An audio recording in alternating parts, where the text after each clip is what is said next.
Welcome to your Barbados Today evening news update for Thursday, January 17. Thanks for joining us.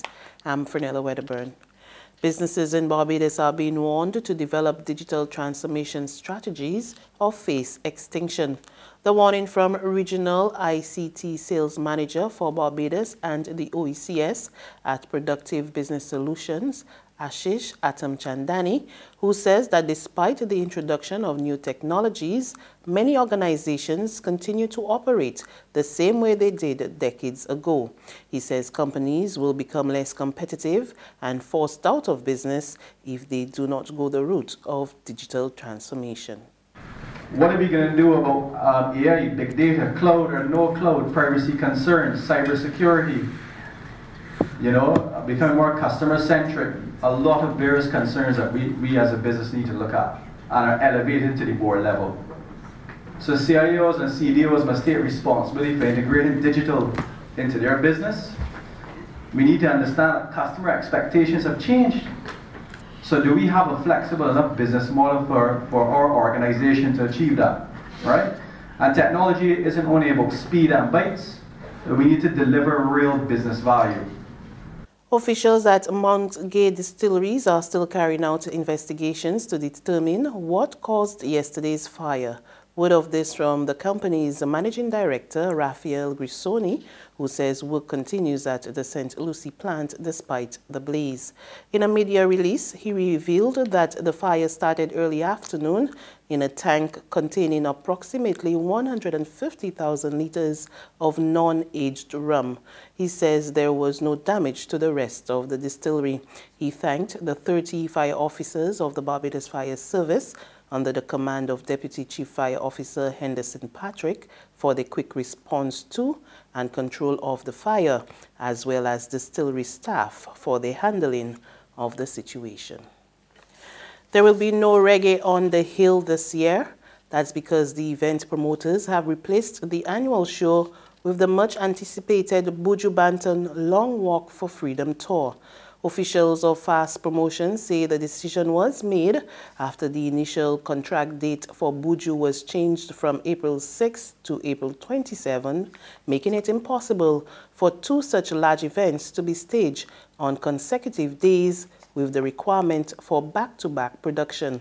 Despite this, they say the two other signature events of the annual Barbados Reggae Festival, that is Reggae on the Beach and Vintage Reggae, will be staged as usual on April 28 and April 30. Police are seeking the public's help in locating Sydney Dancin, a 23-year-old South African woman. She was last seen with 40-year-old Keith Austin of Tampa, Florida, and two Jamaicans on Monday, January 7. Anyone with information relative to her whereabouts is asked to contact police emergency number 211, Crime Stoppers at 1-800-8477, or the nearest police station. Governor General Dame Sandra Mason celebrated her 70th birthday today, and members of the Barbados Cadet Corps held a parade in her honor on the grounds of Government House to celebrate. A delighted Dame Sandra inspected the 104-member strong parade under the command of Major Michael Boyce. She was presented with a bouquet, a plaque, and was also serenaded.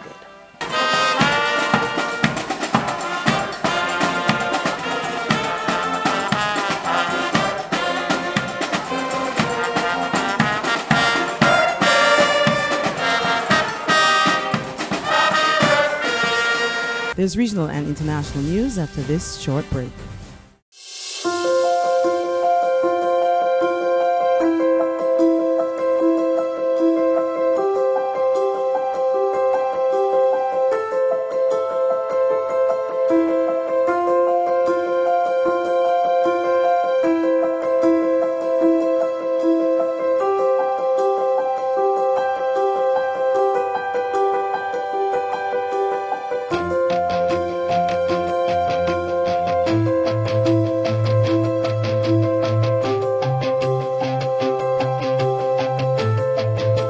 Barbados Today, news you can trust.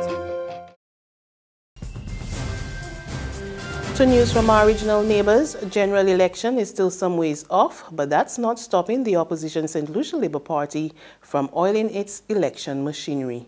Party leader Philip J. Pierre says the SLP is preparing for the next poll constitutionally due in 2021, and one of the first orders of business was more engagement with the electorate. We get more in this HTS News Force report. The opposition St. Lucia Labour Party on Tuesday outlined its plans for 2019 and beyond. Party leader Philip J. Pierre disclosed that the SLP will be reaching out to the people in its efforts to distinguish itself from the ruling United Workers' Party. We're going to be having a values conference where we're going to be saying to the public of St. Lucia what values and principles that our party stands for. What makes us different to the United Workers' Party. So we're going to be, in the first half of this year, having a values and principles conference. Pierre says the SLP will be truthful and realistic in engaging the people throughout St. Lucia and will ensure that their policies are people-centered. Less poverty, more inclusiveness, and an economy for the youth. An economy that the youth will be able to take an active part in and believe that the economy is developing for them, whilst the other people in the economy are reaping benefits. And finally, an internal watchdog says the U.S. government may have separated thousands more immigrant children from their parents than previously known. But due to shoddy record-keeping, the exact number is still unclear. That's according to a bombshell report Thursday by the Office of Inspector General at the U.S. Department of Health and Human Services. The separations happened prior to the Trump administration implementing a policy last year to criminally prosecute and jail border crossers, even if that meant separating them from their children. Reuters correspondent Micah Rosenberg. They were separated for reasons that have been in place in practice for almost a decade, where the government will separate children because the parent has a criminal record or because they have some sort of concern about the welfare of the child or the parent is hospitalized. But what the report shows is that the Trump administration ramped up this policy and increased many more families than had ever been separated before. Reuters reported in June that from October 2016 through February 2018, before the official zero-tolerance policy was in place, nearly 1,800 immigrant families were separated at the U.S.-Mexico border. And that's news, but for the very latest, visit our website at www.barbadostoday.bb. You can also subscribe to our e-paper, email updates, or like us on Facebook, and sign up for our breaking news alerts via WhatsApp. We're also on Izumi Media and bus terminals, as well as screenplay at supermarkets and gas stations near you. And you can also hear us on Mix 96.9 FM and Capital Media HD 99.3 FM. I'm Fernella Wedderburn. Good evening.